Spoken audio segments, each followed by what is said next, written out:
Hey everybody! Hello everybody, welcome back to the Time Travel Sisters. We are on Amtrak today. We are on the Empire Builder. Last time we checked in, we were supposed to head out on the Zephyr to go to Chicago, but we got another train derailed in front of us. We got stuck on the tracks for 16 hours. Check out that video, tells you all about it. But this video, we're on the Empire. So this is our alternate route, but ended up being what? It's beautiful. It ended up snowing today on our trip. We had no idea it was going to snow. There was a storm warning that came across my phone.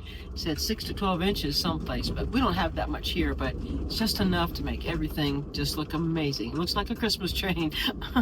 It feels like we are in a Hallmark movie. So we're going to show you some clips from our day on the train. We'll have photos and images that we've gathered today, and we hope you enjoy it. Bye.